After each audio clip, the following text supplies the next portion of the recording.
Вие гледате Така го правят жените. Продължава нашият разговор с моята гостенка Йоана Дочевска, която така ще се надяваме, че ще е много полезна за нашите зрители, които ни гледат, за да кажеш кои са най-интересните дестинации, най-предпочитаните от българите. И преди да започнеш да ги изреждаш и да си поговорим за тях, да те попитам, вече започнаха ли хората да се ориентират, да дават заявки за сватбени пътешествия в периода преди сватбите? Започнаха вече. Сега е момента, в който ако случайно сте планирали зимата си сватбата си през зимата, най-добрият момент е през пролетта да предприемете тази стъпка, когато вече всичко е зелено, красиво и един прекрасен момент за младоженците. Съответно и след това започват сватбените пътешествия. Най-предпочитани дестинации много строго индивидуално е. С всяка двойка трябва да се проведе една дълбока консултация и да се напаснат техните мнения. Двамата трябва да са абсолютно сигурни, че това, което избират, наистина е романтично и приказно и за двамата. Като, може би, Париж и Рим са фаворитите в европейските Само да те питам, преди да ги конкретизираме като точни места, какво търсят те? Топъл климат, старинни градове, дори може и студени места, които, примерно, да кажем, като Алпите, например. Какво най-вече търсят хората? Отново е въпрос на лично предпочитание. Някои си представят медения месец като време, което ще прекарат на плажа, други в време, което ще разгледат максимално много нови неща, трети като време, което ще изпитат нови усещания, нови преживявания. Няма стандарти, няма рецепта. Всеки един трябва сам за себе си да реши какво иска и да го изпълни, защото това е пътешествието, което ще му остане спомен за цял живот. За мен е най-добре да се посети нещо ново, което досега нито един от двамата не е бил, за да може спомените да са нови и да са наситени. Да, не единия да е сърдит, че е бил вече и така нататък. Да, или единия да показва нещата, които вече е видял при други обстоятелства. Да е нещо наистина ново и запомнящо се. Започна с Париж, романтичен Париж, както му се носи славата. Предпочитана дестинация ли е Париж за сватбено пътешествие?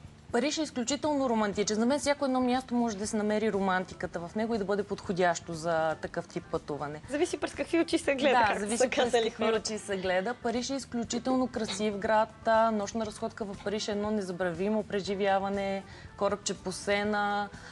Има страшно много неща, които могат да се видят и които младите хора да направят заедно след стъпката, която са предприели да се оженят. Но за мен лично Рим може би е една стъпка пред Париж. Каква е твоята причина да ги степенуваш по този начин?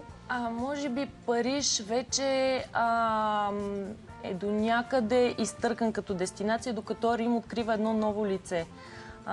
Рим предлага множество мънички площадчета, които са много подходящи за точно романтични преживявания, докато в Париж е повече туристи, по-комерциално е. Докато в Рим наистина могат да намерят уединение и да се откъснат за малко от градската среда в една по-различна и по-красива атмосфера. За Италия, след Рим, Венеция ли степенуваш? Венеция, да, но нека да не забравяме, че Тоскана, примерно, може да предложи страхотни тип селски винарни, които са с уникална кухня, с страхотни вина и могат да предложат уникални залези, които никъде другаде почти не могат да се видят. Добре, говорим си за Париж, за Италия. Други градове, които са интересни и предпочитани от младите? Виена също може да бъде една много интересна алтернатива. Там може да се отдадат на култура, да посетят операта, да разгледат красивите катедрали, да се разходят из малките виенски кафета. Също има много красиви места, които да се посетят. Златна Прага, Будапеща. Европа предлага един различен и романтичен стил на старите градове, който може да бъде усетен. Като се абстрахираме вече от големите градове, има безброй романтични селца, замъци и места, които могат да бъдат пробвани за пръв път по време на този меден месец. Спомена замъци, разкажи ми няколко интересни места и замъци, които съществуват и биха били интересни. Моят, така да се каже, любим замък е Мон Сен Мишел във Франция. Това ли е, което виждаме? Да. Той е като изваден от приказка за пепеляшка. Абсолютно. Изключително красив замък в северна Франция, който предлага от една страна настаняване вътре, което за съжаление е така доста икономически неизгодно, но в подножието на замъка има... Тоест доста скъпо. Да.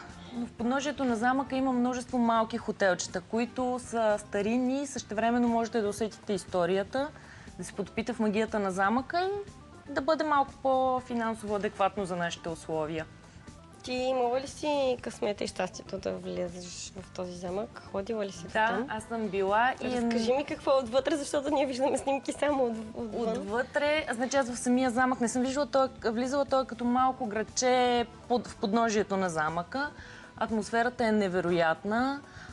Не е толкова пренаселено туристически все още и се Може би разхождаш... заради цената. Да, връщаш се векове назад. Наистина е уникално и гледката, която се открива от самия замък и от градчетата около замъка, които са пък към него. Невероятно усещането. Във Франция има доста такива дворци, които предлагат включително и настаняване и церемония вътре в тях, но повечето имат изискване да се наеме целия замък, което, за съжаление, все още не са много българите, които могат да си го позволят. Но има сватби, които са осъществявани там. Доста сватби има. Значи, горе-долу наемането на един замък излиза между 40 и 50 хиляди евро, което е доста непосилно. Това с консумативите или не? Отделно е кетеринга. Само наемането и нощувките на гостите в замък. Добре, да минем към Испания, една доста гореща държава, хора с гореща кръв. Абсолютно. Испания крие много прекрасни места, които са непознати за българския турист. Днес исках да говорим за областта Кантабрия, която е в северна Испания и е абсолютно непозната за нас. Тя съчетава уникални зелени хълмове с кристално синьо море и с невероятен климат. Тези кадри, които виждам, откъде са? Това са от главния град Сантандер. Там е и летния кралски дворец, който виждаме в момента. Самия крал избира да почива там. Невероятни плащета, които във всеки един момент, в който кривнете от пътя, има малко плаща за около 10 души. А в околността, в самата провинция, има малки старинни градчета, които са запазили духа на години назад на испанските традиции. Също така в тази област, ето тук виждаме морето, което е невероятно. В тази област е построен и капризът на Гауди, който е построил за любимата си. Той е построен без нито един ъгъл вътре. Всичките му стени са кръгли, за да не е страх от тъмното. Точно до каприза има невероятен замък. Това е каприза, което виждаме в момента. Невероятно красив замък в малко градче. Ето го и замъка. С малки хотелчета, в които може да се отседне, на изключително добри цени са и пътешествието наистина си заслужава. Просто една непозната Испания, която ще запомнят за цял живот. Други интересни места в Испания, например Марбея? Марбея също е много красива дестинация и целият юг надолу. Там има предимството на Кантабрия, примерно, че е по-зелено. Надолу пък са запазени традициите на Испания. Там може да се отиде на фламенко, на корида, да се почувства една по-друга и по-испанска атмосфера. Там е и по-различна самата кухня, е по-типична за Испания. Също има много неща, които да се видят, много неща, които да се усетят за пръв път, но там е малко повече за хората, които търсят допълнителни екскурзии по време на това пътешествие. И да мине малко на по-далече, на другия край почти на света, на Малдивите. Там с какво биха ни изумили, какво биха ни зарадвали и не само хората, предполагам, не само младоженци ходят, но да ни разкажеш малко повече, знам за подводният. Да, подводният хотел е едно от най-екзотичните места за младоженци.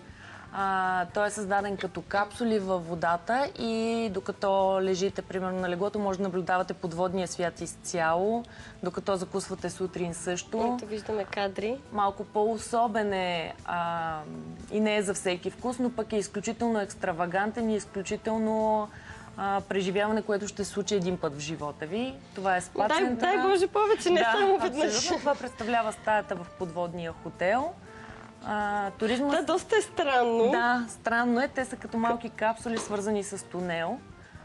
Като че ли сме в аквариум. Да, туризма се развива също, както и новите технологии, и почват да измислят все по-различни и по-странни неща, за да задоволят вкусовете на клиентите. Така, на че каква вече... дълбочина, знаеш ли? Не е много дълбоко, не повече от 20 метра е. Като има надземна част и се спускат с асансьор надолу. Няма проблем от налягането на водата. Няма проблем, абсолютно е Хората, които имат клаустрофобия, например, или нещо подобно. Тях не е много препоръчителен. Но иначе няма проблем за налягането. Хотел функционира вече от 4-5 години, така че е напълно сигурен. Вие имали ли сте клиенти българи, които са имали се сме възползвали от тази услуга? Все още резервации за там не сме имали, макар че цените му не са толкова скъпи, колкото би си помислил човек. Една стая на вечер струва около $2000. Цените, които вие предлагате като туроператор, в сравнение с чуждестранните туроператори, по-евтини ли са, отколкото техните? В последните години вече се стандартизират цените, които се предлагат. Въпросът ми е защо го задавам. Случва ли се през вашата агенция чужденци да се възползват от тази услуга? Все още, макар че сме в Европейски съюз и общ пазар, чужденците са не до там доверчиви на българските агенции. Имали сме запитвания много от чужденци, които живеят в България или по някакъв начин вече са имали бизнес или пътувания в България, които познават страната. От такива, които им е напълно непозната, за сега не. Освен този подводен хотел, какво друго е интересно на Малдивите? На Малдивите една от така интересните традиции е, че може да се направи сватбена церемония на самия плаж, която е изключително красива и атрактивна, обикновено по зале слънце. Може да се направи също така вечеря на плажа за двамата, с местни танци, с пускане на гълъби и с всичко друго, което пожелаят. Разходки с лодки, самите къщички, ако пожелаят си наемат къщички, могат да бъдат във водата. Това е вече един по-екзотичен вид преживяване. Много се размечтах и аз, и нашите зрители. Време малко да ги вкараме в реалността и в действителността. Станете с новините по BBT, след което отново продължаваме. На финала на "Така го правят жените" остава да видите училището за готвене на Лора. Какво научи тя този път, ще видите след минути.